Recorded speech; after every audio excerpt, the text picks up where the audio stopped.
에스겔 18장 펴시고요. 에스겔 18장입니다. 우리 지난 시간에 에스겔 그 신기한 창기 이야기 드렸었죠. 세상의 많은 창기들은 자기 그 몸으로 기쁨을 제공하는 대신에 화대를 받는데, 지금 이 이상한 창기는 오히려 자기가 이제 문 남성들에게 자기 몸을 제공하고 자기가 화대를 지불하고 나오는 회개망측한 창기가 됐는데, 그게 마치 이스라엘과 같다, 뭐 이런 이야기를 나눴었고, 18장에서 그래서 하나님의 최고 경고장이라고, 최후의 경고장이라 할까요? 그래서 18장의 제목은 저는 경고장이라고 그렇게 그냥 간단하게 답을 달아놨는데, 최고장, 그래서 최고장이라고 하면 좋겠다, 그죠? 최고장, 최후의 경고장 아니겠습니까? 참 이해가 되지 않지만 이런 회개망측한 창녀 같은 예루살렘이라도 지금 이 에스겔의 말을 잘 듣고 깨닫고 진심으로 뉘우치고 손을 씻고 돌아온다면, 그럼에도 불구하고 지금 하나님께서 또 받아줄 마음이 있으시다는 거예요. 지금이라도 손 씻고 하나님께로 돌아오면 받아줄 마음이 있다는 거예요. 그래서 하나님께서는 나는 죽는 자의 죽는 것을 기뻐하지 않는다, 돌이켜 사는 것을 원한다 라고 말씀하셨는데, 어찌하여 자꾸 죽고자 하느냐, 제발 돌이켜라. 그래서 죽는 자가 되지 말고 사는 자가 되라, 이렇게 하나님께서 최후의 경고장을 주시는 거죠. 그래서 너희 조상들이 아무리 죄를 많이 지었어도 듣는 너희가 깨닫고 돌아오면 너희 조상이 지은 죄 하나도 너희에게 미치지 못할 거야. 그러나 반대로 너희 조상들이 아무리 경건하게 살았다고 할지라도 너희가 하나님 말씀 듣고 거역하고 돌아선다면 너희 조상들의 의로운 행위가 단 하나도 너희들의 것이 되지 않는다. 그러니까 너희가 행한 대로 그대로 갚아주겠다라는 말씀이죠. 방금 전에도 우리 김근석 간사님하고 얘기할 때 잠깐 얘기가 나왔는데, 가게에 흐르는 저주를 끊어라 뭐 이런 얘기가 있잖아요. 그런 책이 나왔었는데 한때 엄청나게 많이 팔려가지고 기독교의 베스트셀러처럼 그렇게 많이 팔렸거든요. 근데 예수님 믿고 순종하면 저주고 뭐고 가문에 수천 년 흘러왔어도 다 끝나는 거예요. 예수님 모르고 살았던 과거, 예수님 모르고 살았던 과거 가문에서 아무리 거기에 보살 할머니가 계셔도 그 별로 큰 문제가 되지 않아요. 내가 예수님 믿고 나의 구주와 주님으로 받아들인 이상 그 저주는 끊어진 거예요. 그거는 더 이상 우리 가문을 어떻게 할 수가 없어요. 그 다 책 팔아먹으려고 엉터리 책을 써가지고 지금 그걸 얼마나 많이 팔아먹었는지 몰라요. 또 저주받는 게 겁나니까 그런 걸 또 사서 봐요. 어떻게 해야지 저주받지 않을까. 근데 하나님의 독생자 피로 세운 언약대로라면 저주는 안 받아요. 하나님의 자녀가 된 이상 하나님의 자녀는 대신 징계는 받아요. 똑바로 하지 못할 때 하나님께서 경고하시는 차원에서 우리가 우리 자녀를 갖다가 죽이진 않잖아요. 죽을 만큼 패기는 하지만 왜 패요? 똑바로 하라고 패죠. 우리가 패서도 안 되지만 이제는 말로 해도 알아듣는 시절이 됐으니까, 왜 우리가 그들에게 흠초리질을 하고 초달을 금하지 않느냐면 그들이 그것을 통해서 더 잘 되기를 바라는 마음이죠. 근데 도둑놈이 왔어요. 강도가 왔어요. 우리 아이들, 우리 가족들을 해치려고 해요. 그럴 때 아빠가 나서가지고 눈치를 가요. 그럴 때는 좀 잘 이거 맞고서 똑바로 해라, 이런 뜻이에요. 아니죠. 그것은 진짜 해치고자 하며, 왜냐하면 내가 너를 해치지 않으면 우리 가족이 해침을 당하니까 이것은 지키고자 하는 거죠. 이게 징계와 저주의 차이예요. 저주는 정말로 하나님과 아무 상관없어요. 하나님을 대적하기까지 해요. 하나님 내버려 두세요. 그 자체가 저주예요. 징계는 하나님과 상관 있는 하나님의 자녀예요. 근데 자꾸만 정도를 벗어나요. 그러면 교훈과 책망과 바르게 함과 의로 교육하기에 유익합니다. 그래서 하나님의 말씀으로 자꾸 중심으로 돌아오게 하려고 하나님께서 여러 가지 사건과 상황이나 사람을 통해서 하나님께서 계속 초달을 금하자, 성실하게, 아주 성실하게 초달을 하시거든요. 이 우리에게 주어지는 고난과 아픔들이 때때로 그런 것일 수 있다는 거죠. 그래서 우리가 성경을 좀 진지하게 읽어봤으면, 이런 건전한 분위기에서는 이런 가게에 흐르는 저주를 끊어라 이런 책들은 나올 턱이 없죠. 우리가 성경을 너무 많이 멀리하고 있었기 때문에 한국 교회에 이런 책들이 베스트셀러라고 해가지고 랭킹에 오르고 막 그랬던 거죠. 참 창피한 일입니다. 예수님을 믿고 언약을 지키면, 그리고 예수님을 믿고 예수님을 진심으로 내 마음에 모시고 변화된 삶을 산다면 저주는 절대로 따라올 수가 없어요. 그런데 이스라엘은 하나님이 공평하지 않다고 계속 떠드는 거예요. 이스라엘아, 내 길이 어찌 공평하지 않느냐, 너희 길이 공평하지 않은 것 아니냐 하면서 에스겔서 18장에서 계속 질책하잖아요. 그러니까 여기 또 사람들이 오해하기 딱 좋은 말이 있어요. 18장 19절 20절 한번 읽어볼까요? 에스겔 18장 19절 20절 한번 읽어보겠습니다. 여러분 힘차게 한번 읽어주세요. 시작.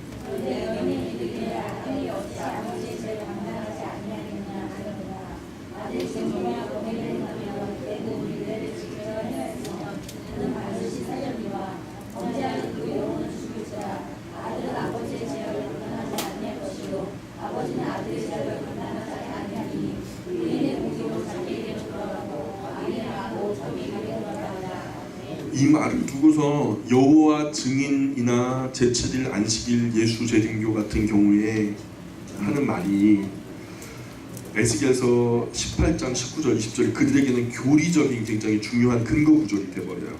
그래가지고 뭐라 그러냐면 성경에서 영혼이 죽는다고 표현됐다 그래요. 분명히 여기도 그 영혼은 죽을지라 이렇게 표현됐잖아요. 그죠? 20절을 초반에 그러잖아요. 그 영혼은 죽을지라. 그러니까 영혼이 죽는다는 거예요. 그래서 이 성경 구절을 중심으로 에스겔 18장 20절을 중심으로 해서 그들이 도그마를 세워요. 교리를. 근데 그 교리가 뭐냐면 영혼 소멸설이라고 들어보셨어요? 영혼은 소멸된다. 그래서 영혼을 소멸설이라는 것을 만들었어요. 그래서 여기서 말하는 그 말이 영혼은 죽는다. 그 영혼이 죽는다는 말은 아버지 때문에 아들이 죽는 것이 아니고 아버지가 죄를 지었는데 그게 잘못된 것을 알고 아들이 깨달으면 아들이 안 죽는다는 그 말을 하면서 범죄하는 그 영혼, 죄를 범한 그 사람, 그 존재를 강조한 말씀이에요. 그 영혼이라는 말은 네페시라고 하는 히브리 단어로 쓰이는데 영혼, 존재, 생명, 목숨 다 해당돼요. 단지 영혼만을 의미하는 것이 아니라 영혼, 존재, 생명, 목숨 다 이 모든 것들로 해석이 가능하거든요. 이 말은 영혼이 죽는다, 그래서 영혼이 소멸된다라는 말이 아니라 범죄한 그가 반드시 그 죄의 대가를 받게 된다라는 그 말씀을 하시는 거예요. 하나님의 율법의 형평성을 말씀하시는 거예요.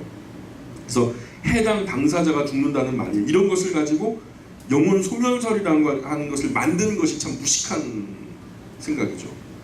우리가 굉장히 쉬운 상식을 가지고 이 성경을 읽었다면 이게 문제가 되지 않아요. 그런데 자기들이 나름대로 프레임, 이 영혼은 소멸된다라고 하는 이 프레임을 갖다가 세워놓고서 성경을 그거 맞는 구조를 갖다 찾다 보니까 딱 나온 거야. 그 영혼은 소멸된다. 그리고 영혼 소멸설을 만든 거죠. 또 죽는다는 말 생각해 보세요. 죽는다는 말과 없어진다는 말은 같은 말이에요. 생각해 보세요. 죽는다는 말, 없어진다는 말 같은 말이에요? 죽으면 다 없어집니까? 이런 말들도 앞뒤 문맥에서 하나님께서 무슨 말씀을 하시고자 하는 건지를 흐름상에서 보지 못하고 그 구절 하나만 딱 떼어다가 교리를 만들어 버린 거예요. 그러니까 답답한 노릇이에요. 초등학생이라도 국어 정도 제대로 선한 양심과 상식 가지고 이것을 소리내어서 읽을 줄 아는 수준만 되어도 이런 교리가 나올 수가 없어요. 예. 앞도 안 보고 뒤도 안 보고 한 절만 떼어다가 교리로 만들면 위험한 거예요. 그래서 하나님께서 저주가 3, 4대까지 이른다라고 하니까 그러면 목사님 그 4대면은 지금부터 우리로 치면 4대면은 뭐 증조 할아버지 되나요? 고조 할아버지 되나요? 고조 할아버지가 살아계시는데 그분이 범죄를 했는데 그럼 그 죄가 우리에게까지 온다는 거 그거 아닙니까? 3, 4대까지 이른다면 저주가. 여러분 그런 말이 맞아요? 그 말은 3, 4대까지 그 저주가 이른다는 말은 당시 일반적으로 지금도 그래요. 한 4대조까지는 볼 수 있어요. 적게는 3대조, 많게는 4대조까지. 그 말은 그 사람이 살아있는 동안에는 저주가 계속 임하는 거예요. 어쩔 수 없어요. 그 사람이 바뀌지 않거든요. 죄의 근원되어진 거룩한 영향력이 아니라 더러운 죄의 영향력이 살아있는 동안에는 그 가정이든 가문이든 어려움이 있을 수밖에 없거든요. 근데 복은 어떻게 돼요? 몇 대까지 먹는데요? 1000대까지. 1000대에 딱 세 가지고 1000대예요?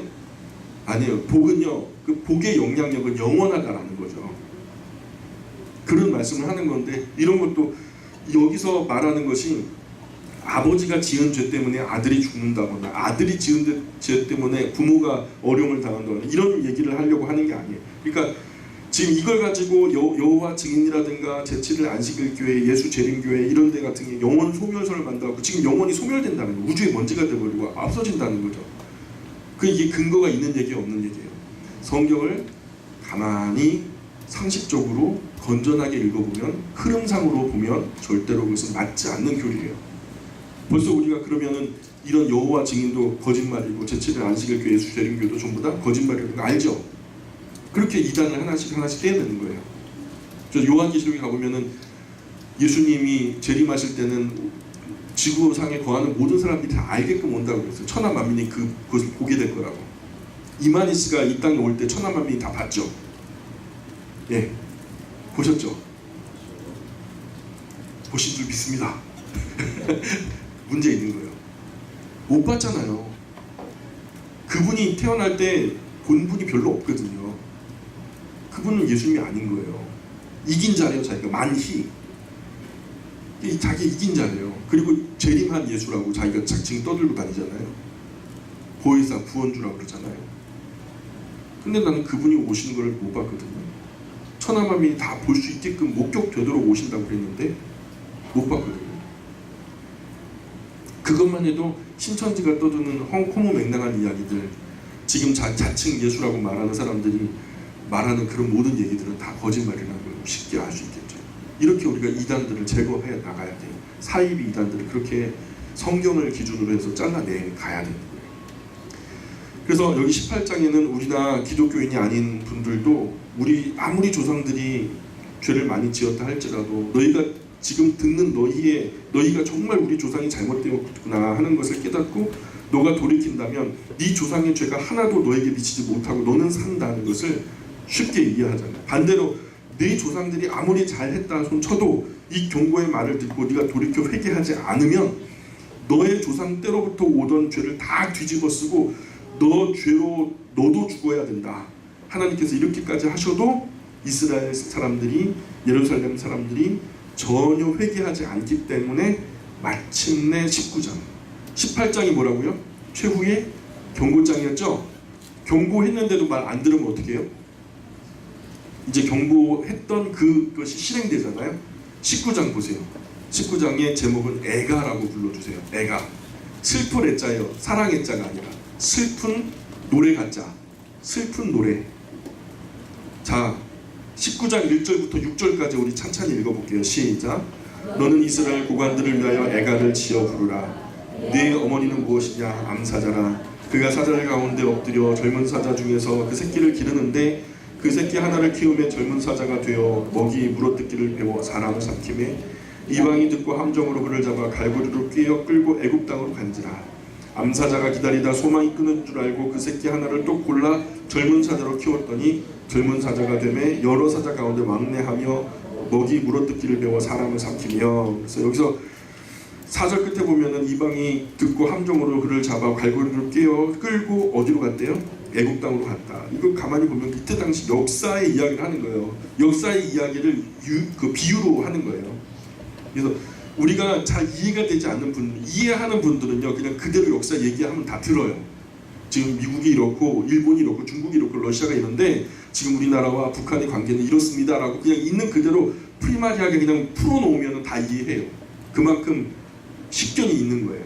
근데 이 식견이 없는 분들은요 잘 들어봐봐. 그러면은 미국은 말이야 지금 호랑이란 말이야. 그리고 중국은 말이야 늑대란 말이야. 이렇게 비유를 해야죠. 그래야 알아듣기 쉽잖아요. 그죠? 무슨 말인지 가시죠? 지금 이게 그런 비유적인 의미로 쓰인 거예요. 근데 누가 봐도 이것은 쉽게 알 수 있는 게 이때 당시 역사를 반영한 비유거든요. 젊은 사자는 요시아의 아들 여호아스를 두고 하는 말이에요. 역사적인 배경에서 보면은 그때 당시 그 이야기가 그대로 적용이 된다면 이 비유는 바보라도 알아요. 누구를 말하는 건지. 그래서 요야김을 이야기하는데, 그래서 에가를 부르는데 결국 유다는 사자 새끼로다, 사자인데 결국 그것이 애굽으로 한 마리 끌려가 버렸어요. 그 뒤에 바벨론으로 끌려가 버리고, 그야말로 이빨 빠진 사자처럼, 아니면 끌려가서 조롱당하는 사자처럼 서커스단에 불려가가지고 막 이렇게 조련사의 채찍에 그냥 막 고개 숙이고 재롱피고 하는 그런 사자처럼 전혀 야생성은 사라져버리고 사자 같지 않은 고양이 같은 사자, 그림 속에 그려진 사자처럼 아무 힘도 없고 이빨 빠진 사자 같은 상태가 되어버렸다는 거죠. 자, 이런 이야기를 19장에서 하고 있어요. 이렇게 비참하게 너희가 변질됐다.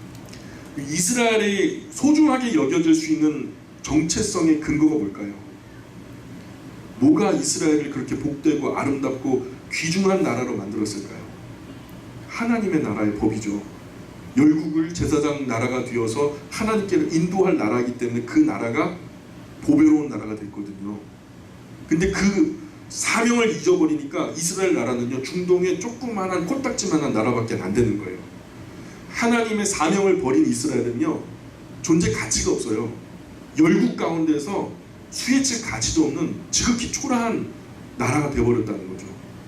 그래서 지금 사자만큼이나 강력한 하나님의 손에 붙들려서 역사가 되어질 만한 강력한 나라여야 하는데, 이스라엘이 사명을 버린 이상 이스라엘은 더 이상 이빨 빠진 호랑이와 별반 다를 게 없다라는 것을 설명하고 20장으로 딱 건너가 볼까요? 20장으로 가보면은 여러분, 장로님들이 또 달려왔어요. 또 따지러 왔어요. 에스겔을, 그 젊은, 젊다 못해 어린 하나님의 사람, 그에게 하나님의 영이 임했다고 하니까 바벨론으로 포로로 끌려간 장로님들이 같이 바벨론으로 포로로 끌려온 에스겔에게 와가지고, 당신 하나님의 사람이라며, 하나님의 영이 너에게 임했다며, 도대체 얘기 좀 해봐봐. 왜 이러는 건데, 우리가 무슨 이렇게 큰 죄를 지었다고 우리를 갖다 뿌리채 뽑아가지고 바벨론에 갖다 옮겨 싣는데, 우리가 죄가 있다 치자. 여자가 낳은 자 중에서 누가 죄 없는 사람이 있어? 그리고 이렇게 큰 죄야 우리의 죄가? 하면서 에스겔이 막 따지러 왔을 때 하나님께서 어떻게 했죠? 에스겔의 머리채를 잡고 예루살렘을 끌고 가서 북향한 문에서 79명의 장로님 중에 2명만 제거, 순번 때문에 아마 당번병으로 지켰던 것 같아요. 70명의 장로님들이 우상 앞에 절을 하고 향불을 피는데, 우상, 하나님의 성전에서 그렇게 향불이 피어지는 걸 못 봤는데 마치 향연이 구름처럼 피어오르는 모습을 보게 된 거죠. 이스라엘의 경건한 부녀들이요, 우상을 갖다 조각해 만들 만한 시간이 없으니까 벽에다 다 그림으로 탱화처럼 그려놨어요. 온갖 회개망측한 우상 그림을 그려놓고서 그 앞에 울고 불고 재물 바치고 별생 쇼를 하는 거예요. 그러니까 하나님이 속 상해요, 안 상해요? 근데 그 앞에서 경건한 자손들, 경건한 가문의 자손들, 나를 실망시켜서는 안 되는 그런 자손들까지 거기 앞에 고개를 조아리는 것을 보고서 하나님이 속이 미어 터지는 거죠. 그것을 육체는 있는 가운데 영혼만 빼가지고 이스라엘에서 그것을 목격하게 한 다음에 다시 제대로 이제 와서 장로님들이 도대체 왜 이러는 겁니까? 따지니까 에스겔이 그때 하나하나 대답하는 거죠. 장로님, 그 맨 앞줄에 있어서 뭐 하나님께 예배드릴 때 울지도 않더니 막 펑펑 울면서 우상 숭배 잘 하시던데요. 뭐 여호와께 올 때는 저는 거 눈먼 거 가지고 오더니 거기는 뭐 장로님 그 최고로 좋은 거 갖다 바치던데요. 아이고 참 못된 사람들아. 그리고서도 지금 우리가 이렇게 될 만한 죄가 없다라고 하는 거냐고. 막 그러면서 한 사람 한 사람이 죄를 갖다 깨우칠 때 그 장로님들이 얼굴 화끈거려갖고 그 자리에 지켰겠어요? 그렇게 도망갔으면 자숙하면서 70년 동안에 반성하는 자세로 사람 살면 되잖아요. 근데 그게 분한 거예요. 또 따지러 온 거지. 또 따지러 20장에서. 20장 굉장히 길죠? 에스겔에게 이만큼 물어보고 에스겔의 말을 들어보고 기어이 회개하지 않고 또 계속 물으려고 따지려고 오니까 하나님께서 얼마나 기분이 나쁘신지, 회개는 하지 않고 계속 교만하게 따지고 덤비는 사람에게 내가 대답하겠냐? 너 같으면 대답하겠어? 이게 대화를 하자는 거야? 싸우자는 거야? 결코 대답하지 않으리라 하는데 하나님 대답 안 하세요? 하나님 또 대답하시거든요. 화가 나십니까? 내게 물으러 오는 너희의 자세를 봐라. 내가 대답하게 생겼냐? 하면서도 계속 대답을 하세요. 또 속없는 하나님께서.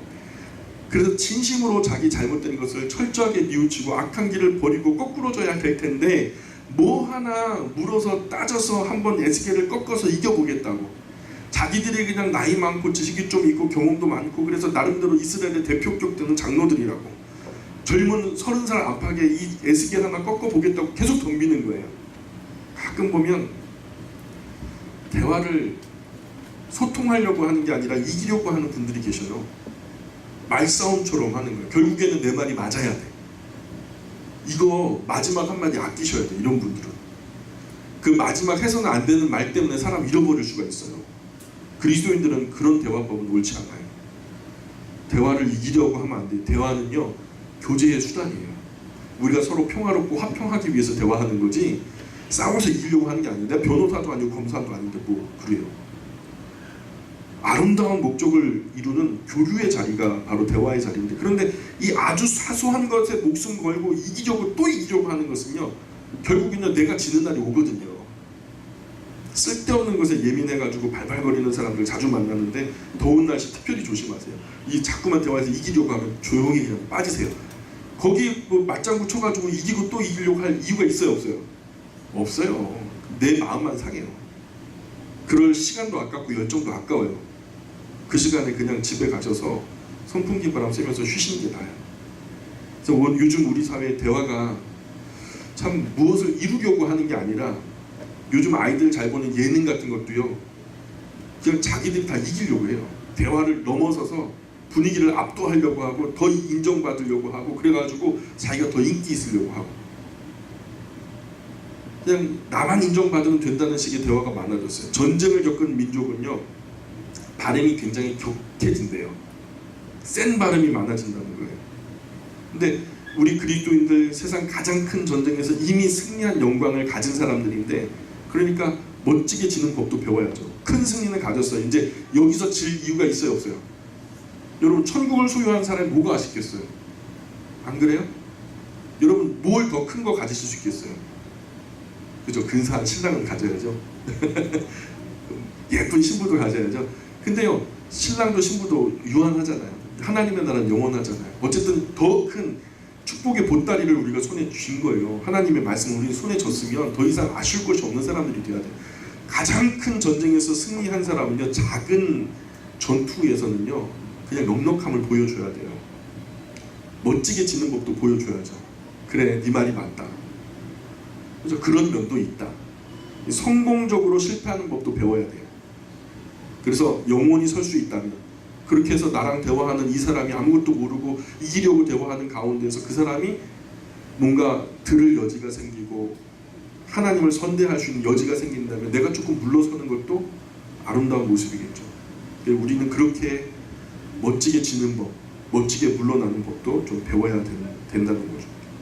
그래서 20장은 그런 이야기가 담겨 있어요. 그래서 또 따지려고 질문하는데 또 그냥 여러분이 직접 한번 읽어보시면 좋을 것 같아요. 그래서 21장으로 건너갈게요. 21장의 1절부터 보세요.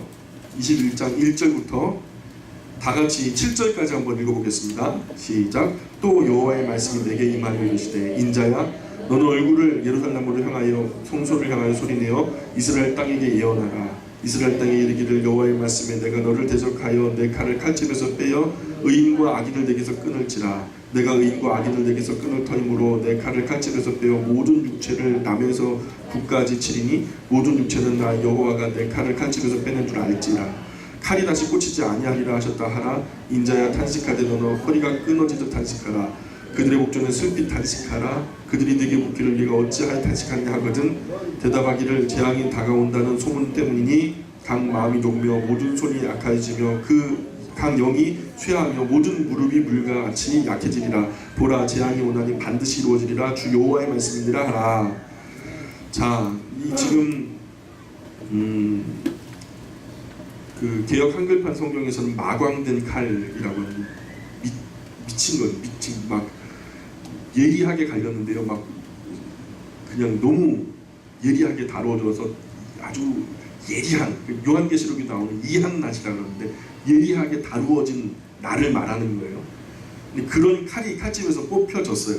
뭔가를 이제 싹둑싹둑 자르는 역사가 벌어질 텐데 혹시 여러분 너무 인생을 살다가 큰 충격적인 소식을 들어서 너무 큰 충격적인 소식을 들어서 다리에 힘이 쭉 빠져본 적 있으세요? 그 자리에 주저앉을 만큼 큰 충격을 받아본 적 있으세요? 저는 있어요. 무릎이 막 물처럼 막 흘러내리듯이 주저앉아 버릴 만큼 충격적인 소식을 들으면 그렇게 되더라고요. 지금 에스겔이 전하는 이 소식을 듣게 되면 사람들마다 손에서 힘이 다 빠져버린대요. 무릎이 물처럼 되어서 그냥 주저앉게 될 거예요. 에스겔이 끔찍한 소문을 들었다는 거예요. 그래서 탄식하면서 허리가 끊어질 듯 절규하면서 에스겔에게 하나님이 외치게 하셨어요. 탄식함으로 막. 여러분 허리가 끊어질 듯 외쳐보셨어요? 네? 허리가 끊어질 듯 외쳐보셨나요? 저는 있어요. 국민학교 때 청군 이겨라! 백군이가 목소리 커갖고 막 그렇게 하면은 이길 걸로 알고 선생님이 응원이 크면 이긴다 그래가지고 순수하게 믿고 그냥 목에 핏대를 세우면서 막 목이 쉴 만큼 큰 소리를 운동회 끝난 다음에 목이 쉬어가지고 한동안 말도 안 나오더라고요. 근데 어떻게 됐을까요? 제가 백군이었는데 백군이 졌어요. 허리가 끊어질 듯 절규하는 조금 저는 이해가 가요. 근데 지금 이 에스겔 안에서 하나님의 음성이 어떻게 들려지는지 아세요? 그때 에스겔 당시 사람보다 오늘 교회 안에 예수 믿는 사람들이 더 악독한 거예요. 그 악독함이 10배나 더해요. 세상보다 훨씬 더 타락했어요.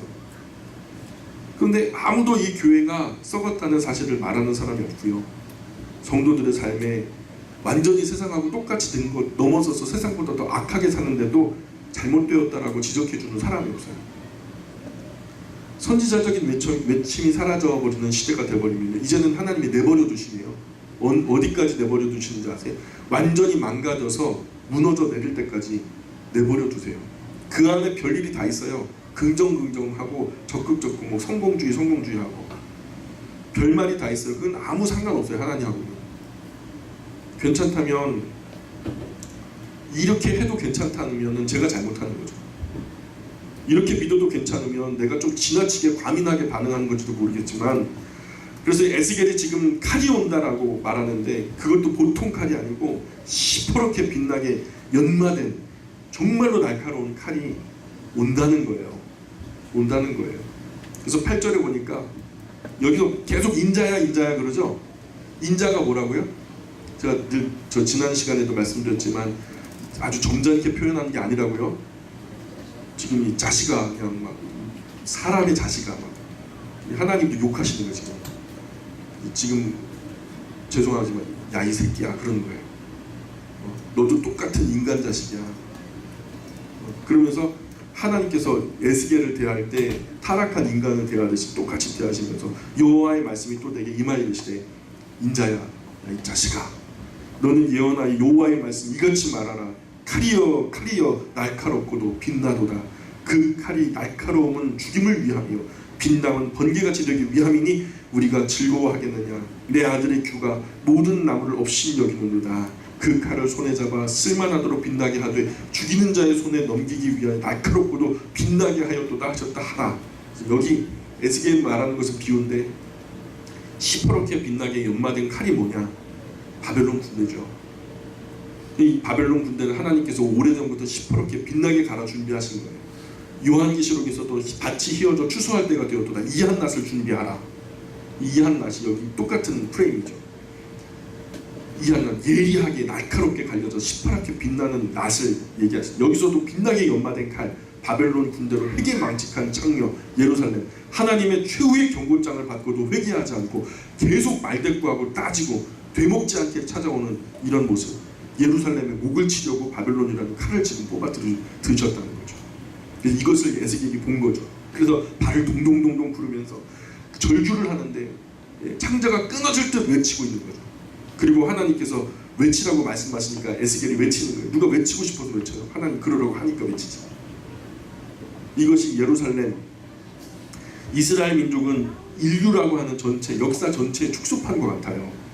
하나님의 언약을 맺은 이스라엘 백성들이 염소나 송아지 피로 맺은 언약이었지만 그래도 이 언약을 어겼을 때 하나님께서 바벨론이라는 칼을 빼가지고 이렇게 회개망측한 창녀 예루살렘의 목을 치겠다는 거죠. 정말로 치셨죠. 예루살렘이 무너졌잖아요. 그들의 언약이라는 것은 시내산에서 염소나 송아지 피로 맺은 언약이잖아요. 근데 오늘 그리스도인들이, 오늘 교회가 신부되어서 맺은 언약은 염소나 송아지 피로 맺은 언약이 아니라 하나님의 독생자의 피로 세운 언약이라는 거예요. 짐승의 피와 하나님의 독생자의 피가 어떻게 같은 가치가 갖겠어요? 짐승의 피로 맺은 언약 자체도 어기면 그렇게 엄중한 벌을 받았다면 독생자의 피로 세운 언약을 어겨버린 민족에게는 어떤 큰 진노가 있겠어요? 이런 중차대한 언약을 예사로 무시하고 세상과 짝하고 세속주의에 빠져서 세상 사람보다 더 세속적으로 살아가는 그런 그리스도인들, 마광한 심판의 칼날이 분명히 있어요. 나더러 주여 주여 하는 자마다 다 구원받을 걸 생각하지 말래요. 내가 어느 때는 뭐 귀신도 내쫓고 내가 병도 낫게 하고 막 그런 하나님 나 아시잖아.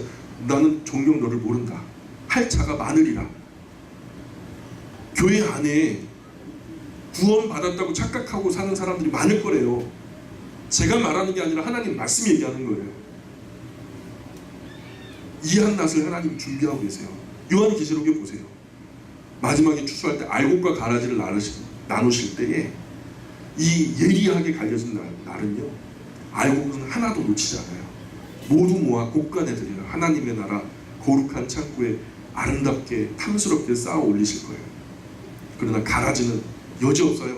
어디 중간에 빈틈에 끼어들지도 못해요. 아내가 잘 믿어가지고 나는 아내 발목만 잡고 있으면 나는 구원 받을 거야. 천만의 말씀이요. 그거 떼놓으실 거예요. 하나님. 아주 예리하게 연단한 날카로운 낫으로 알곡과 가라지를 정확하게 외과 의사의 수술용 메스보다 훨씬 더 날카롭게 하나님께서는 정확하게 나누실 거예요. 그날에 오늘 이 자리에 계신 여러분 모두가 알곡에 서시기를 주님의 이름으로 축원합니다. 잘 준비하시고 또 준비하셔야 돼요. 겸손하시고 더 겸손하셔야 돼요. 염소나 송아지 피로 세운 언약도 두세 증인의 말로써 그들이 긍휼히 여김을 받지 못하고 목이 달아나는데 하물며 하나님의 아들 피로 세운 언약을 소홀히 하고 등한히 여기고 제멋대로 세상 따라 살아놓고 제 욕심 다 채우며 살아놓고 우리가 주의 이름으로 선지자 노릇하며 주의 이름으로 귀신을 쫓아내며 주의 이름으로 권능을 행치 아니하였나이까 할 때에 주께서 이르시되 불법을 행하는 자들아 내가 너를 도무지 알지 못하노라 마귀와 그의 사자를 위하여 예비된 영영한 불에 들어가라 하면 끝장난 거예요. 끝이에요. 끝. 번복될 일은 없어요. 아직 그 날이 오지 않았음에 감사하셔야 돼요. 19절 20절 우리 힘내서 같이 읽어볼까요? 21장 19절 20절 시작. 인자야 너는 바벨론 왕의 칼이 올 두 길을 한 땅에서 나오도록 그리되 곧 성으로 들어가는 길 어귀에다가 길이 나뉘는 지시표를 하여 칼이 암몬 족속 라빠에 이르는 길과 유다의 견고한 성 예루살렘에 이르는 길을 그리라. 그래서 이스라엘이 어떻게 놓여 있는지 아시죠? 저 북쪽에서 남쪽으로 길게 놓여 있잖아요. 그 북쪽에서 남쪽으로 길게 놓여져 있는 그 중심에 우리나라로 치면 경부고속도로 같은 개념으로 요단강이 흐르고 있어요. 저 헤르몬산에서 흘러내린 그 물이 메롬이라고 하는 호수에 먼저 보이고요. 그 메롬에서 흘러넘친 물이 갈릴리 호수로 흘러들어요. 그래서 갈릴리 호수에 넘친 그 물이 저 사해바다까지 흘러내려가는데 그 긴 줄기가 바로 요단강이죠. 그죠? 근데 그것을 왼쪽으로든 오른쪽으로든 가요. 왼쪽은 예루살렘 본토로 들어가게 돼요. 지중해로 들어가게 되고 지중해와 요단강 사이에 있는 비옥한 초승달 지역으로 들어가게 되는 거고 요단강을 벗어나서 이렇게 하면 아람 쪽으로 벗어나서 그 왕의 대로라고 하는 고원지대로 걸어가는 길이 있어요. 그래서 그 두 길, 예루살렘으로 가려면 이쪽으로 가든지 저쪽으로 가든지 해야 되거든요. 근데 지금 그 두 길에 바벨론 군대가 왔는데 어느 길로 갈까 지금 망설이고 있대요. 지중해 쪽으로 해변길로 갈까 아니면 고원지대에 있는 왕의 대로 쪽으로 갈까. 왕의 대로 쪽은 시원하죠. 바람이 불고. 그런데 결론적으로는 요단강을 어쨌든 건너야 돼요. 요단강을 도하해야지 요단강 서편으로 건너가게 될 테니까. 그런데 이 바벨론 군대가 이것을 고민하고 있대요.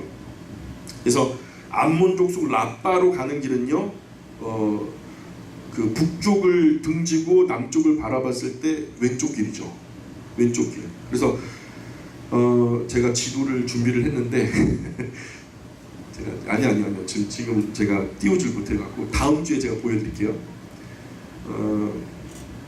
암몬족 그 라빠 가는 길, 그것은 이제 우리가 북쪽을 등지고 남쪽을 바라볼 때 왼쪽으로 가는 길이고, 유다 예루살렘 길은 오른쪽이고, 왼쪽이든 오른쪽 길이든 둘 중에 하나로도 가게 될 거예요. 지시표를 하라고 했다는 거예요. 그리고 바벨론 왕이 여기 와서 두 길이 나누어지는 길머리에서 이리 갈까 저리 갈까, 오른쪽 해안길로 갈까 왼쪽 아람의 길로 갈까, 오른쪽 예루살렘 길로 갈까 아니면 왼쪽 왕의 대로 길로 갈까, 이렇게 지금 고민하고 있다는 거예요. 근데 우리가 어릴 때 침대 뱉어가지고 이쪽이냐 저쪽이냐 딱 하면 항상 어디 튀어요? 얼굴에 튀죠. 그런 것처럼 이제 이 지금 그 바벨론 군대가 왕이 이제 야 전쟁이 와봐, 어디로 가야 되냐, 그래 어떻게 가야지 우리가 더 전쟁에서 승산이 많겠냐 하고서 점을 치게 했다라는 거예요. 그렇게 점을 치는데 그들이 화살을 흔들어요. 전통에다가 화살을 넣고서 막 흔들어갖고 어느 쪽으로 갈지 결정을 했는데 점괘가 확실한지 이쪽으로 가는 것이 맞는 것인지, 그래갖고 전통에 있는 화살을 통해서 한번 점을 쳤고, 또 하나는 희생 제물을 잡았어요. 그래갖고 간을 꺼내고 간의 색깔이 어떻게 나오냐, 시퍼렇게 나오냐 아니면 뻘겋게 나오냐, 이거에 따라서 아주 짙은 뭐라 그러죠? 검붉은색이 나오냐 아니면 검푸른색이 나오냐, 이거에 따라서 왼쪽 오른쪽을 정해놓고서 점을 쳤는데 결국 점괘를 얻었다는 거예요. 근데 그 점괘의 결과 어디로 가게 되느냐, 예루살렘 길로 가게 됐다는 거예요. 해안길로 들어서게 됐다는 거예요. 예루살렘으로 직접 들어가겠다는 얘기예요. 요단강을 거쳐서 들어가겠다는 게 아니라 직접 침노하겠다는 얘기죠. 그러니까 에스겔은 지금 아직도 바벨론에 있는데 하나님께서 에스겔에게 실시간으로 중계봉송을 하면서 야 바벨론 왕이 여기까지 와 있어 하면서 지금 화살을 흔들어가고 점을 쳤고 희생간을 살펴서 오른쪽 왼쪽 정하다가 지금 오른쪽 예루살렘 해안길로 가겠다고 점괘를 얻었어. 이제는 예루살렘 망하는 거야. 지금 포로지에 있는 사람들은 언제나 우리가 언제 풀려날까, 언제 우리가 복귀할 수 있을까, 언제 우리가 해방될까, 언제 우리가 회복될까, 이런 생각하고 있는데 아니야, 완전히 뿌리채 뽑힐 거야. 예루살렘은 소망이 없어. 꼼짝없이 바벨론에게 완전히 점령당한다는 얘기를 하는 거예요. 그래서 에스겔이 바벨론에 있는데 바벨론 군대가 이만큼 갔다 이렇게 얘기하는데 20절 보세요. 21장 20절 보세요. 23절까지 같이 한번 읽어보겠습니다. 칼이 암몬 족속 라빠에 이르는 길과 유다의 견고한 성 예루살렘에 이르는 길을 그리라. 바벨론 왕이 갈렛길 곧 두 길 어귀에 서서 점을 치되 화살들을 흔들어 우상에게 묻고 희생제물의 간을 살펴서 오른손에 예루살렘으로 갈 점괘를 얻었으므로 공성틀을 설치하여 입을 벌리고 죽이며 소리를 높여 외치며 성문을 향하여 공성틀을 설치하고 토성을 쌓고 사다리를 세우게 되었나니 전에 그들에게 맹약한 자들은 그것을 거짓 접계로 여길 것이나 바벨론 왕은 그 죄악을 기억하고 그 무리를 잡으리라. 그래서 이것은 돌이킬 수도 없고 막을 수도 없고 피할 수도 없고 그냥 끝장나야 끝나는 거예요. 이거는 이제 용서가 안 돼요. 결국 바벨론이 예루살렘을 완전히 점령하고 이스라엘 나라는 완전히 사라져버리게 될 거라는 얘기를 하는 거예요. 그걸 하나님께서 에스겔을 통해서 중계방송하듯이 지금 실시간으로 장로들에게 대답을 해주고 계시는 거죠. 그리고 22장, 23장으로 건너가 보시죠. 22장, 23장의 제목은 국문이라는 제목으로 좀 달아봤어요. 국문. 22장 1절, 2절 한번 읽어봅시다. 22장 1절, 2절 시작.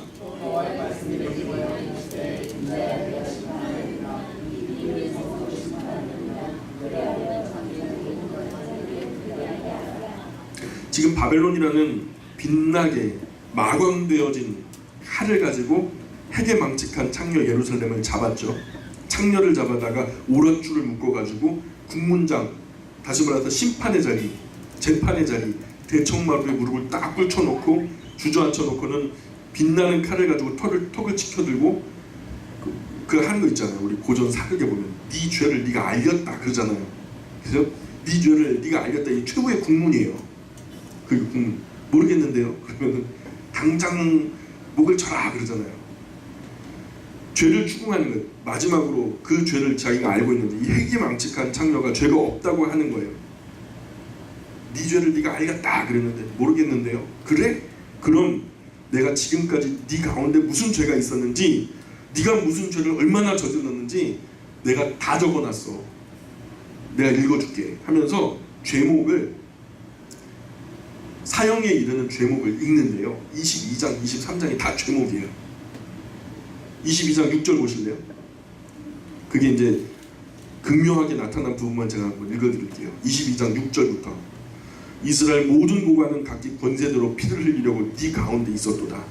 그들이 네 가운데에서 부모를 업신여겼으며 네 가운데에서 나그네를 학대하였으며 네 가운데 고아와 과부를 해하였도다. 너는 나의 성물들을 업신여겼으며 나의 안식일을 더럽혔으며 네 가운데 피를 흘리려고 이간을 붙이는 자도 있었으며 네 가운데 산 위에서 재물을 먹는 자도 있었으며, 산 위에서 재물을 먹는데 뭐가 죄가 돼요? 우상 숭배를 말하는 거예요. 우상 숭배 끝에 이제 밥을 나눠 먹는 거죠. 산 위에서 재물을 먹는 자도 있었으며 네 가운데 음행하는 자도, 음행도 사실은 바람 핀다는 수준이 아니라요, 그때 당시 이방 신상을 섬길 때 우상 숭배와 더불어서 음행이 같이 이루어졌어요. 재물을 갖다가 이방 신상 앞에 바치고 오른쪽으로 들어가면 미동들이 있고 왼쪽으로 들어가면 미녀들이 있어요. 거기서 몸을 섞는 거예요. 더러운 짓을 하는 거예요. 그러면 하늘로 열려진 그 지붕이 없는 그 밀실에서 하늘의 신들이 그것을 보고서 흥분해서 자기들도 성관계를 맺는데요. 그래서 막 천둥치고 번개치고 비가 내려가지고 땅이 비옥하게 되고 풍요로운 열매들이 열려서 우리가 잘 살게 된다, 이렇게 생각하는 거죠. 그거 다 뭐예요? 우리의 욕심이 만들어낸 우상이에요. 막 성에 매이지 않고 마음대로 즐기고 싶다라고 하는 인간의 욕망이 만들어낸 욕망의 결과 우상인 거죠. 잘 살고도 싶고, 쾌락도 즐기고 싶고. 근데 여기서 음행이 바로 뭐예요? 그 우상 숭배 마찬가지예요. 근데 이게 함축적이에요. 우상 음행도 있지만 우상 숭배, 영적으로도 육적으로도 다 가능해요. 하나님께서 간주하시기를. 하나님은 이스라엘을 지금 자신의 아내처럼 대하시거든요. 남편을 또 호세아를 보세요. 고멜과 호세아의 관계를 여호와 이스라엘 관계라고 대입해서 말씀하시잖아요. 그래서 10절에 네 가운데에 자기 아버지 하체를 드러내는 자도 있었으며 네 가운데 월경하는 부정한 여인과 관계하는 자도 있었으며. 그래서 23장까지 전부 이스라엘 백성 지금까지 출애굽할 때부터 시작해서 지금까지 저질러왔던 죄를 낭독하시는데 하나도 잊혀진 바 없어요. 그대로 다 있어요. 이스라엘이 해마다 염소나 송아지 피를 가지고 속죄제를 드렸지만 염소 피나 송아지 피는 죄를 없이 하지 못한 거예요. 없어진 것이 아닌 거예요. 유예된 거지. 따라해볼까요? 짐승의 피로는 죄가 없어지지 않는다. 짐승의 피로는 죄가 유예될 뿐이다. 그죠? 지금 잠깐 또 밀어놓는 거예요. 이게 히브리서 기자가 하는 말이에요. 염소 피나 송아지 피는 죄를 없애는 것이 아니고 해마다 죄를 생각하게 하는 것이다. 올해도 보니까 죽을 만한 죄밖에 없다는 거예요. 재물을 바쳐서 한 해만 더 죽지 말게, 한 해만 더 사형을 집행유예 받아서 참 재물 되시는 죄의 자체를 갖다 완전히 소멸시켜버릴 독생하신 아들 예수 그리스도의 피, 그 상징이 아니라 실체가 오실 때까지 그렇게 유예하는 것이 바로 짐승 피의 제사예요. 짐승 제사의 예가 그런 거예요. 실체이신 어린 양 예수 그리스도의 피 흘리심이 있을 때까지 이렇게 연기되다가 결국에는 이제 하나님의 독생하신 아들이 십자가에서 완전히 피를 흘리심으로 저희 죄에서 자기 백성을 건지실 자라. 그죠? 그래서 예수님이 피 흘리시기까지 그저 집행유예하는 정도밖에 안 됐다는 거예요. 짐승의 제사는. 이게 히브리서가 하는 말씀이에요. 만약에 염소 피나 송아지 피가 그 죄를 다 없앴다면 이런 말 하지 않았을 거 아니에요. 국문하는 자리에서 이미 그 전에 있었던 죄는 짐승의 피로서 다 씻겼으니까 거론돼서는 안 되는 얘기 아니에요. 근데 그게 아니라 다 지금 하나부터 22장, 23장 읽어보세요. 하나도 빠짐없이 그대로 다 있거든요. 근데 오늘 말씀해 보면은 그 죄들이 다 그대로 있어요. 그래서 23장의 그 많은 죄악을 다 듣고 나니까 예루살렘이 할 말이 없어요. 장로들도 할 말이 없어요. 그래서 24장으로 건너가 보세요. 국문을 하니까 할 말이 있어요, 없어요? 네 죄를 네가 알겠다 그랬는데 모르겠는데요? 그랬거든요. 비아냥거리면서. 그랬더니 하나님께서 친절하게 그것을 다 읽어주셨어요. 이런 죄로 인해서 너가 오늘 형을 받는 거야. 그러니까 이 여인이 할 말이 없죠. 입을 딱 다물었어요. 그래서 하나님께서 하나님의 집행장에서 마지막으로 참수가 뭐예요?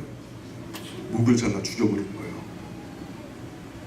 24장 1절 한번 읽어볼까요? 24장 1절 시작.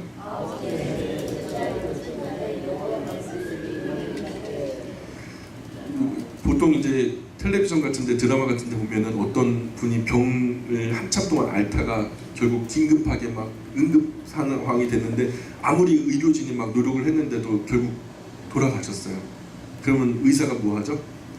간호사 적으세요. 사망 날짜 몇 년 몇 월 며칠 몇 시부로 운명하셨다고, 누구님 운명하셨다고 사망 선고를 하잖아요. 마치 그거 같아요.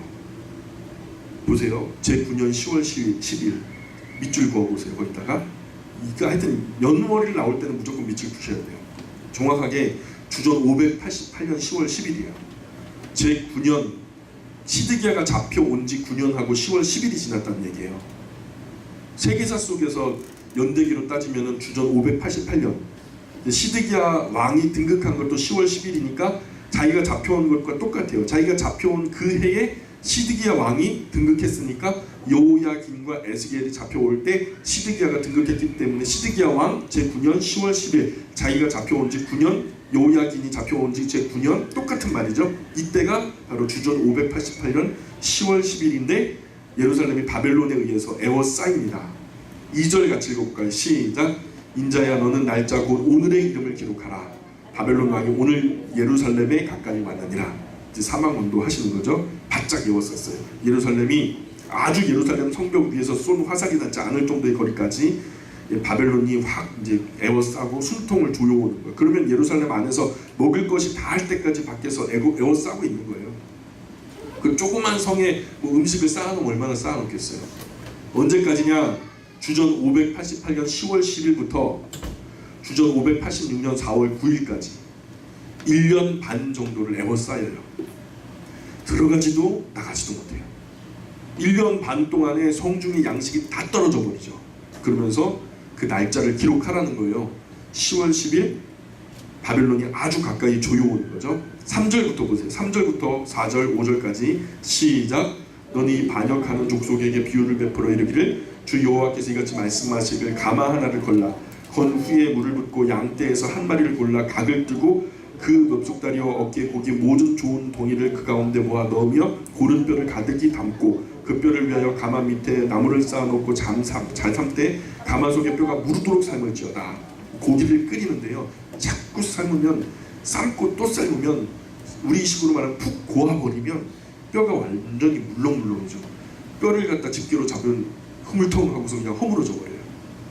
이게 하나님께서 예루살렘이라는 이 도시를 가마솥으로 보고 그 밑에 바벨론이라는 불을 떼 가지고 그 안에 국물을 졸이고 흐물흐물 녹아서 가마솥이 녹이 확 벗겨질 때까지 그냥 막 엄청난 장작의 열기로 막 떼어버리는 거죠. 시골 사람들이 가마솥 길들이기 할 때 돼지머리, 돼지 뼈다귀 놓고 푹 고잖아요. 그러면 이제 노쇠물이 다 벗어지고 가마솥이 그냥 검고 그냥 투명하게, 검고 투명하다는 말 이해 가세요?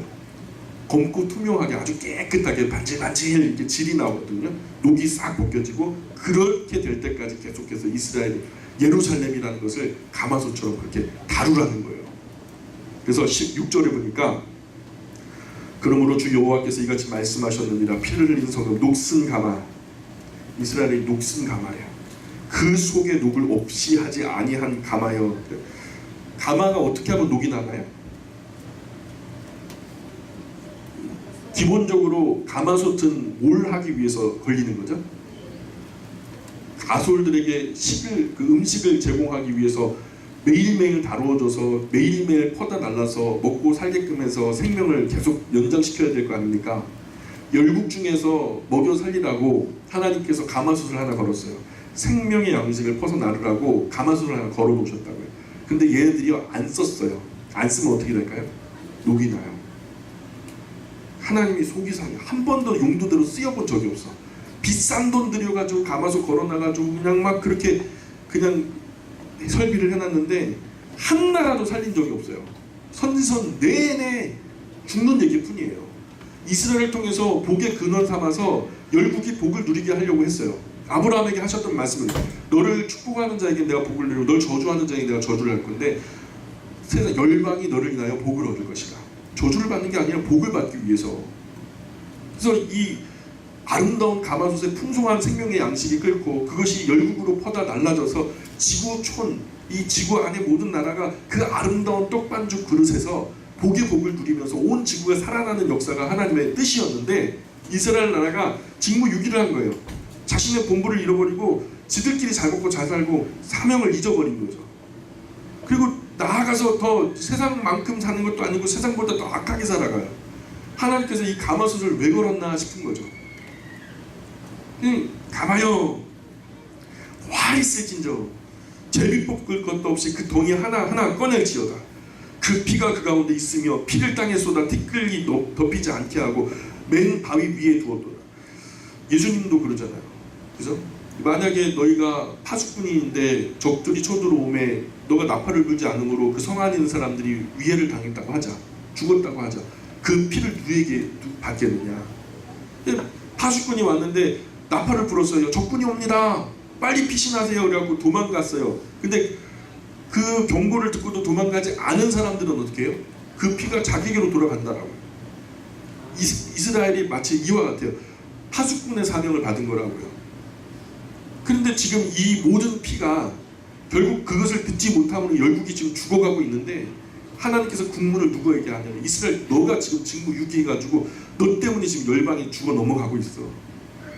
우리가 선교사가 돼서 중동으로 뭐 중국으로 뭐 몽골로 러시아로 막 날아갈 수는 없어요. 그렇죠. 직장 아이들 뭐 삶 현장이 다 여기 있는데 어떻게 우리가 그렇게 선교사님처럼 할 수 있겠어요. 그러나 우리 주변에 듣지 못한 사람들에게는 전할 수 있는 거 아닙니까?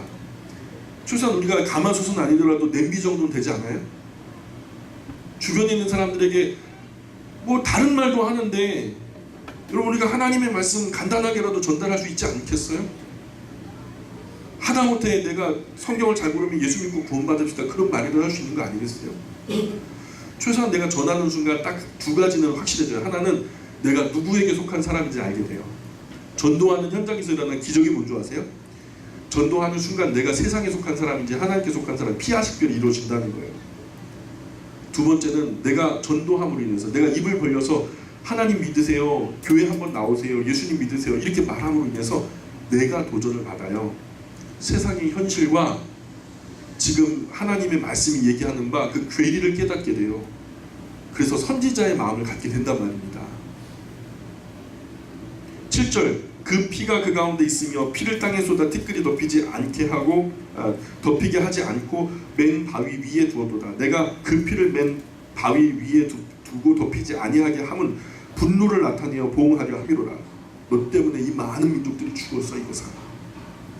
9절 그러므로 주 여호와께서 이같이 말씀하셨는데 화 있을지도 피를 흘린 성읍이여 내가 또 나무 무더기를 크게 하리라. 나무를 많이 쌓고 불을 피우고 고기를 삶아 녹이고 국물을 졸이고 그 뼈를 태우고 가마가 빈 후에는 숯불 위에 놓아 뜨겁게 하며 그 가마에 놋을 달궈서 그 속에 더러운 것을 녹게 하며 녹이 소멸되게 하라. 이 성읍이 수고함으로 스스로 피곤하나 많은 녹이 그 속에서 벗겨지지 아니하며 불에서도 없어지지 아니하는도다. 이 더러운 것 한마디로 이 너의 더러운 것 중에 음란이 그 하나이니라. 내가 너를 깨끗하게 하나 네가 깨끗하여지지 아니하니 내가 네게 향한 분노를 풀기 전에 네 더러움이 다시 깨끗하여지지 아니하리라. 나 여호와가 말하였으니 그 일이 이루어질지라. 내가 돌이키지도 아니하고 아끼지도 아니하며 뉘우치지도 아니하고 행하리니 그들이 네 모든 행위대로 너를 재판하리라. 주 여호와의 말씀이니라.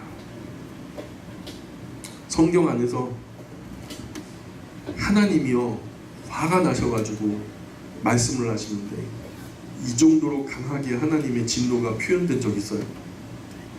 네? 지금 이게요 에스겔이 하는 말이 아니라 에스겔을 입을 통해서 하나님이 직접 하시는 말씀이세요. 6절 보세요. 그러므로 주 여호와께서 이같이 말씀하셨느니라. 누구 말이에요? 에스겔이 자기 말 토시 섞을 수 있겠어요 없겠어요? 이거 그대로 쌍따옴표로 해가지고 인용해 온 거예요. 하나님이 이렇게 말씀하셨다 하라 하더라. 하나님의 말씀을 그대로 오시는 거예요. 근데 하나님이 직접 말씀하시는데 그 하나님이 진노를 표현하신 거 아니겠어요? 이 안에 하나님의 진노하심이 이렇게 끌어오르고 있는 거예요. 끓는 가마처럼 끌어오르는 거예요. 저는 이것을 지옥의 축소판이라고 보고 싶어요. 가마솥이, 저는 지옥불이 뭘로 뜨거워졌을까? 하나님의 분노의 불꽃으로 뜨거워졌을 거라는 생각이 들어요. 하나님의 진노가 끌어올라 만들어진 것이 지옥이라고 저는 믿어요.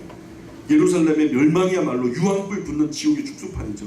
하나님의 첫사랑 아브라함과 이삭과 야곱의 자손이라 해도, 다윗의 자손이라 해도 그들이 언약을 지키지 않았을 때, 염소나 송아지 피로 세운 언약을 지키지 않았을 때 이렇게까지 진노하시고 이렇게까지 저주를 퍼부으시는데, 독생자의 아들의 피로 세운 언약을 등한히 하고 신앙생활 건성건성해도 되겠어요? 우리는 적통도 아니에요. 이방인 중에 나그네 되었던 사람을 하나님께서 아들이라 서자로 불러주셨거든요. 적통으로 낳은 내 새끼도 아끼지 않고 이렇게 쳐버리시는데, 이방인 중에 구원받았다고 하는 나중된 우리가 긍휼하심을 받겠어요? 그것도 짐승의 피가 아니라 그리스도 예수의 피로 부름받은 우리가 얼마나 우리의 구원이 조심스럽게 이루어져야 될까요? 아직도 내가 구원받았다고 장담하면서 여러분 신앙생활 따로 사회생활 따로 그렇게 해야 되겠습니까? 15절 보세요. 24장 15절. 하나님 이렇게까지 하셨는데, 우리 아버지들 그러잖아요. 어느 날 막 묵혀가도 터져 나왔어요. 근데 어느 정도 터졌으면 좀 잦아들어야죠. 맞지 않습니까? 어느 정도 터졌으면 잦아들어야 되는데, 내가 이렇게 화가 났다라고 얘기하는 순간에 그게 타당한 설명이 되니까 우기 한 번 더 나와요. 내가 그러면 되겠어 하면서 막 이렇게 얘기하는데 한 번 더 훅 하고 올라와요. 참지 못하고 더 분노가 더 커지는 거예요. 그냥 극도로 흥분하면 그렇게 될 수 있거든요. 하나님께서 지금 여기서 욱 한번 하셔가지고 진노를 갖다 막 쏟아부으셨는데, 설명하다 보니까 더 화가 나는 거예요. 내 순종을 이렇게 몰라? 나의 사랑을 이렇게 몰라? 나를 도대체 뭘로 보는 거야? 하면서 막 한 번 더 일어나는데, 하나님이 거기서 한 번 더 해갖고 넘쳐버렸어요. 15절부터 보세요. 여호와의 말씀이 또 내게 임하여 이르시되, 인자야, 야 이 자식아, 내가 네 눈에 기뻐하는 것을 한 번 쳐서 빼앗으리니 너는 슬퍼하거나 울거나 눈물 흘리거나 하지 말며 죽은 자들을 위하여 슬퍼하지 말고 조용히 탄식하며 수건으로 머리를 동이고 발에 신을 신고 입술 가리지 말고 사람이 초상집에서 먹는 음식물을 먹지 말라 하신지라. 내가 아침에 백성에게 말하였더니 저녁 때 내 아내가 죽었으므로 아침에 내가 받은 명령대로 행하매 백성이 내게 이르되, 네가 행하는 이 일이 우리와 무슨 상관이 있는지 너는 우리에게 말하지 아니하겠느냐 하므로.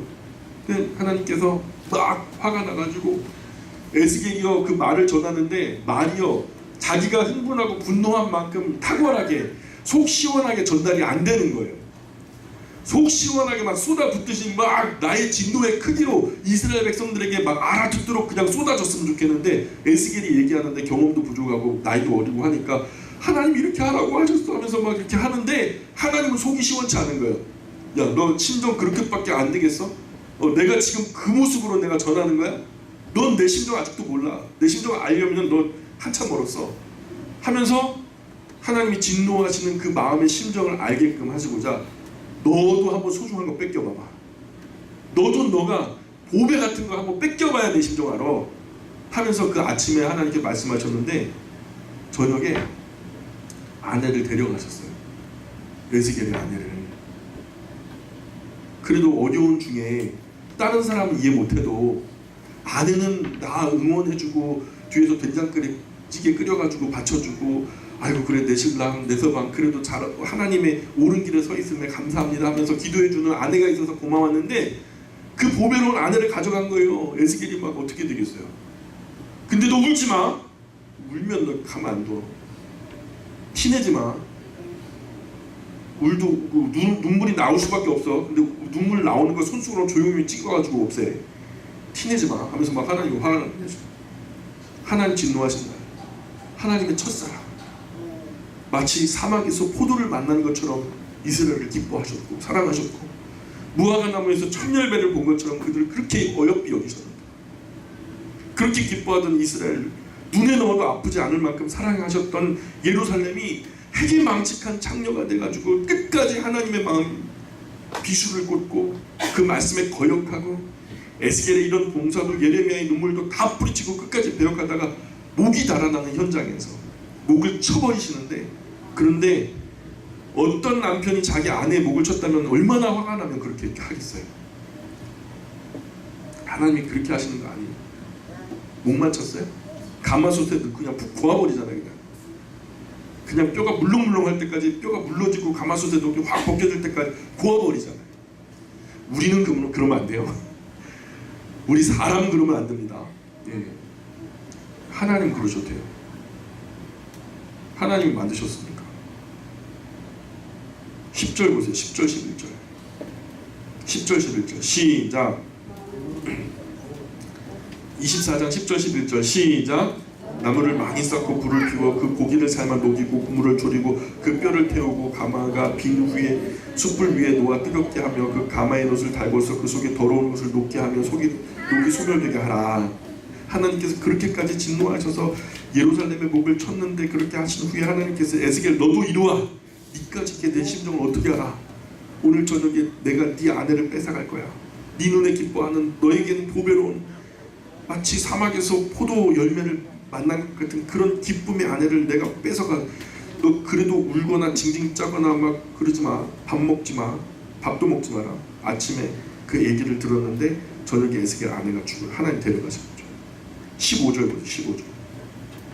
여호와의 말씀이 또 내게 임하여 이르시되 인자야, 내가 네 눈에 기뻐하는 것을 한번 쪄서 빼앗으니 너는 슬퍼하거나 울거나 눈물 흘리지 말며 죽은 자들을 위하여 슬퍼하지 말고 조용히 탄식하며 수건으로 머리를 동이고 발에 신을 신고 입술 가리지 말고 사람이 초상하는지도 먹는 음식물을 먹지 말라 하시니라. 내가 아침에 백성에게 말하였더니 저는 내 아내가 죽었으므로 아침에 내가 받은 명령대로 행하매 백성이 내게 이르되 네가 행하는 이 일이 우리와 무슨 상관이 있는지 너는 우리에게 말하지 아니하겠느냐 하므로. 그래서 사람이 참 살아가다가 진짜 큰 충격이,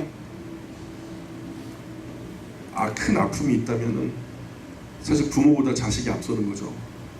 그리고 평생 함께하던 배우자, 내 숨소리만 듣고 내 얼굴 표정만 들어도 다 알아채고 서로를 살펴주고 보듬어주고 위로해주던 그런 한 몸처럼 된 아내나 남편이 죽는 것은 진짜 찢어지는 아픔이죠. 하나 된 것이 찢어지는 것이 아픔이 아니겠어요? 에스겔 너도 네 아내가 안 죽으면 내 심정 이해 못할 거야 하시면서 에스겔의 아내를 하나님께서 뺏어 가시는 거죠. 그리고 이 에스겔의 슬픔이 우리에게 무슨 의미인가 대답을 요청하는 사람들에게 하나님께서 말씀하시기를, 내가 당하는 것을 너라고 당하지 아니하며 네가 당하는 것을 네 백성이 당하지 않을 것 같아? 하나님이 당했고 에스겔도 당했는데 이스라엘 너도 곧 당할 거라는 거야. 네 백성 예루살렘도 아내가 죽든지 남편이 죽든지 자식이 죽든지 다 죽든지 죽을 거라는 거죠. 20절 보세요. 20절 내가 그들에게 대답하기를 여호와의 말씀이 내게 임하여 이르시되 너는 이스라엘 족속에 이르기를 주 여호와의 말씀에 내 성소는 너희 세력의 영광이요 너희 눈의 기쁨이요 너희 마음의 아낌이 되거니와 내가 더럽힐 것이며 너희의 버려둔 자녀를 칸에 엎드러지게 할지라. 너희가 에스겔이 행한 바와 같이 행하여 입술을 가리지 아니하며 사람의 음식물을 먹지 아니하며 수건으로 머리를 동인 채 발에 신을 신은 채로 두고 슬퍼하지도 아니하며 울지도 아니하되 죄악 중에 패망하여 피차 바라보고 탄식하리라. 이같이 에스겔이 너희에게 표징이 되리니 그가 행한 대로 너희가 다 행할지라. 이 일이 이루어지면 내가 주 여호와인 줄 너희가 알기나 알아라. 알기나 알아라.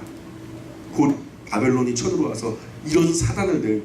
그런데 내 부모, 내 아이, 내 아내, 내 남편이 내 눈앞에서도 엎어져요. 근데 그거 일으키려고 가봐요. 바벨론이 그놈마저 죽여버리니까 내 아내, 남편, 내 자식, 내 부모라고 달려들지도 못해요. 서로 살아있는 사람끼리 얼굴 맞으면서 울기만 해. 세상 비참한, 세상 슬픈. 여러분 이게 에스겔을 보면 우울해져요. 우울해져요. 하나님의 심정이 강렬하게 표출되는 부분이라 이 감정과 정서를 쫓아가는 건 어쩔 수 없어요. 그래서 하나님께서 그 첫사랑 예루살렘 목치는 날에 에스겔 아내도 데려가면서 내가 당하는 것을 네가 당하지 아니하면 네가 당하는 것을 네 백성이 당하지 않겠느냐. 전부 다 당하게 될 것이다. 그렇지만 그 시대 사람들은 깨닫지 못한다. 그리고 이것을 이렇게 기록으로 남겨서 후시대에 오고 오는 세대, 후시대에 사는 사람들이 이런 내용을 읽어서 하나님과 맺은 언약을 어겼던 이스라엘, 하나님께서 어떻게 처치하셨는지, 어떻게 처리하셨는지, 그들에게 얼마나 진노하시고 어떤 저주를 하셨는지 이런 것들을 읽어보라는 거죠. 지금 우리가 읽고 있잖아요, 그죠? 그런데 우리는 나의 구원과 그냥 상관없어. 나는 예수 믿고 구원받았어. 나는 예수 믿고 구원받았어. 그냥 끝난 거야. 나는. 아무 관심 없어요. 하나님의 정서, 하나님의 마음, 이게 뭐 관심 없어요. 구원, 그냥 그래서 복음주의자들이기 때문에 구원과 상관없으면 아무것도 상관없는 거예요. 그리고 창세기부터 계시록까지는 다 남의 말씀이고 그 중에서 좀 이게 뽑아낸 몇 가지 요절 가지고 이것이 내 말씀이다. 그 전부 다 좋은 거, 핑크빛을 그 밑줄 그어 있는 것도 뻔해요. 내가 너희 복을 주겠다. 그냥 막 내 입을 넓게 열라 그냥 아주 막 이런 거. 우리 영광교회 성도들은 그러면 안 돼요. 66권 전체가 하나님 말씀입니다. 예, 그런데 참 우리는 읽어도 모르고 설교도 안 하고 많은 한국 교회 강산의 강단이 지금 그렇게 정말 그 금쪽 같은 시간, 열정, 그 엄청난 물질로 이루어진 그 소중한 자리들이 허무하게 흘러가 버리고 있어요. 안타까울 뿐이죠. 그래서 25장부터는 열방에 대한 예언인데, 자 보세요. 25장부터는 열방에 대한 예언인데, 이런저런 주변에 하나님께서 사랑하는 아내의 목을 쳐버리고 나니까 그 시퍼런 칼날이 자기 손에 들려 있어요. 하나님의 손에 참수한 아내의 피가 그 칼 끝에서 뚝뚝 떨어지고 있는데 열국이 막 시식덕거리면서 웃어요. 아이고, 지 마누라도 똑바로 관리 못해가지고 저렇게 지 손으로 쳐 죽여놔. 세상에 오죽이나 못난 여호와야 하면서 막 비아냥거리고 삐죽삐죽거리고 빽빽거리고 하면서 주변에 열국들이 이렇게 있는 거예요. 하나님께서 아직도 마광한 칼날이 내 손에 있는데 내가 사랑하는 아내까지 죽였는데 열방을 못 죽여요. 하여튼 내 아내를 괴롭혔던 모든 것들 다 손봐주게 이참에. 그러면서 사방을 쓸어버리 칼춤을 추시는 거죠, 말 그대로. 25장 보세요. 암몬을 향해서 1절부터 7절까지. 암몬과 모압은 이스라엘 형제 국가예요. 근데 그들이 이렇게 이스라엘이 전락되어지는 것에 옆에서 안타까워 안 하고 막 축제하고 잔치하고 막 난리 났어요. 8절부터는 모압 족속을 향해서, 25장 12절부터는 에돔 족속을 향해서, 25장 15절은 블레셋 족속을 향해서, 26장부터 28장 19절까지는 두로 사람들을 향해서, 28장 20절에는 시돈 사람을 향해서, 29장 30장은 애굽 사람을 향해서, 이렇게 열방을 향해서 32장까지 계속해서 하나님의 경고의 말씀 하죠. 하나님께서 정말 눈동자같이 아끼고 사랑하셨던 이스라엘, 곧 죽을 불쌍한 것 주어 살려 키워 그렇게 화려하고 아름답게 하셨던 그 예루살렘의 목을 쳐버리고 나니까 하나님의 가슴이 찢어지는데, 그 하나님의 손에 아직 바벨론이라는 시퍼런 칼날이 들려져 있는 거죠. 눈을 들어 돌아보니 예루살렘과 놀아났던 논팽이 건달들, 어중이 떠중이 이런 것들이 쭈뼛쭈뼛 뒤쭉뒤쭉거리면서 뻔뻔하게 서 있는 거죠. 오냐? 그래, 오늘 너희들 잘 만났다. 날 잡았어. 오늘 걸리면 다 죽는 거야. 뼈도 못 추리는 거야. 그래서 하나님께서 칼춤을 추시는 거예요. 온 열국에 피바람이 부는 거죠. 바벨론이라는 칼을 뽑아든 김에 여기 나오는 나라들 다 베어버린 거예요. 싸그리 다 죽여버리더라고요. 모조리 다 베어서 한 구덩이에 쓸어놓고 다 한 구덩이에 쓸어 넣는다는 얘기가 32장에 나와요. 32장 17절 보세요. 32장 17절 시작. 12째 해 어느 달 15째 날에 여호와의 말씀이 내게 임하여 이르시되. 그래서 12년 어느 달 15일, 그러니까 날짜는 15일로 기억하는데 다른 무슨 달인지 기억이 안 나는 것 같아요. 거기 지하 깊은 구덩이에 던지시는데 18절에 보세요. 32장 18절 시작. 인자야, 애굽의 무리를 위하여 슬프게 울고 그와 유명한 나라의 여자들을 구덩이에 내려가는 자와 함께 지하에 던지며. 22절에서는 거기 아수르가 들어가고요, 24절에서는 엘람이 들어가고, 26절에서는 메섹과 두발이 들어가고, 29절에서 에돔이 들어가고, 30절에 시돈이 들어가고, 전부 다 닥치는 대로 다 쓸어버려서 한 구덩이에 다 집어넣고 던져버립니다. 그리고 하나님의 손에 첫사랑 예루살렘의 피가 묻은 바벨론이라는 칼날이 들려있잖아요. 이 칼을 어떻게 해야 돼요? 그럼 이 칼을 보기가 좋아요? 우리 같으면 어떡하겠어요? 그것도 확 분질러가지고 구덩이에 함께 넣고 던져버리면 끝장인 거죠. 성경 보면 하나님의 진노하심으로 아파하시고 통곡하시고 근심하시고 탄식하시고 이런 말씀, 듣기 좋은 말씀에 비해서 훨씬 많아요. 퍼센테이지로 따지면 한 80대 20 정도로 하나님이 고통받으시는 이야기가 80이고 20이 그나마 그냥 평범하거나 좋아하시는 말씀이 그 정도입니다. 에스겔에서 처음서부터 끝까지 다 하나님의 진노로 시작되고 진노로 끝나요. 다 그래요. 그러죠. 예레미야서 어때요? 예레미야서 전부 하나님의 눈물로 가득하죠. 스바냐는요, 진멸하고 멸절하고 진멸하리라. 하박국 마찬가지죠. 아모스 마찬가지고, 호세아 마찬가지고, 이사야 마찬가지고. 희망이 이사야서에서 딱 하나, 예수님 오신다는 희망 외에 아무것도 없죠. 그러니까 우리가 억지로 성도들 기분 좋게 하려고 그런 설교 복 받는다, 잘 된다, 긍정 성경 자체가 본래 기록된 그 목적, 그 감정, 그 심정 그대로 오게 한다면 이런 강단이 맞는 거예요, 여러분. 속 터지고 우울해지는 이런 강단이 맞는 거라고요. 그래서 창세기로부터 요한계시록까지 단 한 권도 빼지 말고 한 권도 눈 감지 말고 겁나도 읽어봐야죠. 마음에 안 들어도 읽어봐야죠. 그리고 여러 번 충분히 읽어서 이게 온전한 이야기로 들리고 하나님의 심정이 충분히 이해되고 그 인격이 충분히 드러날 때까지, 그래서 그분이 어떤 분이신지 실감될 때까지, 그것이 하나님을 인격적으로 만나는 거죠. 환상 가운데 만나고 음성 가운데 만나, 그게 아니에요. 꿈속에서 만나고 그런 게 아니라고요. 성경 가운데 하나님 만나 진짜 인격적으로 만나는 거예요. 신비한 하나님이 아니라 인격이신 하나님 만나게 되는 거예요. 그래야 우리 믿음이 정리가 돼요. 그래서 허탄한 것 바라지 않고 허탄한 것 쫓아가지 않게 돼요. 무쌍한 인생에서 이 짧은 100년 미만 살아갈 때에 우스꽝스러운 거 쫓아가다가 사람 우스워지지 않는다고요.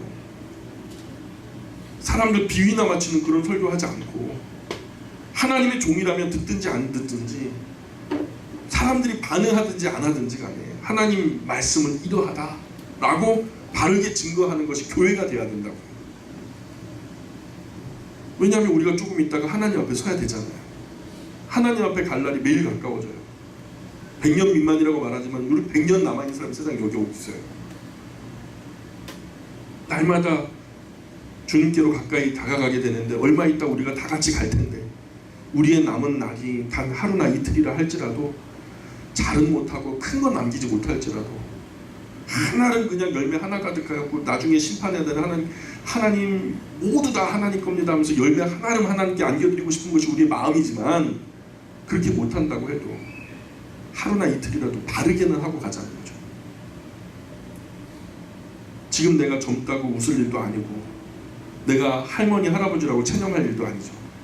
눈 깜짝할 사이에 우리 앞에 선 열조들이 그렇게 됐던 것처럼 우리의 인생도 쉬이 지나가 버릴 텐데, 그래서 다시는 우리가 양식 아닌 것을 위해서 은을 달아주지 말고 배부르게 하지 못할 것을 헛수고하지 말고 영원 불변의 진리를 바르게 배우고 익혀서 신실한 증인들이 될 수 있기를 주님으로 축원합니다.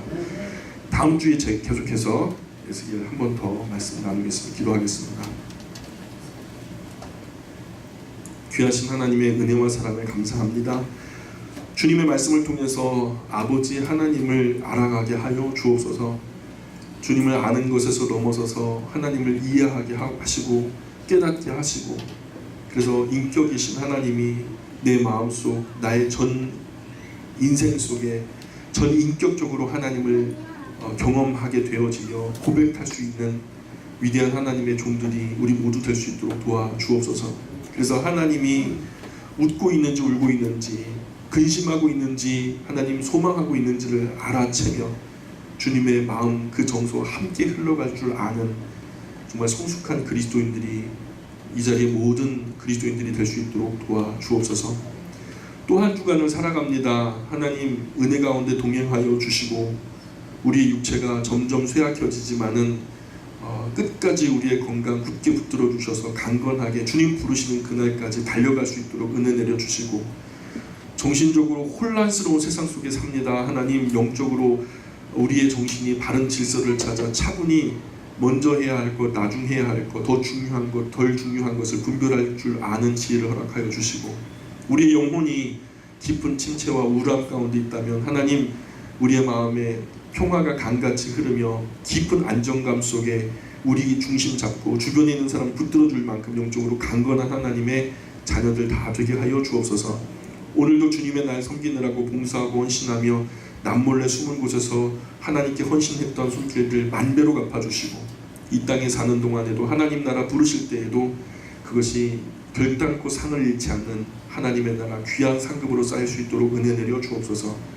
오늘 하루도 주님과 함께 잘 마무리하기 원합니다. 홀로 영광 받아 주옵소서. 감사하며 예수님의 이름으로 기도합니다.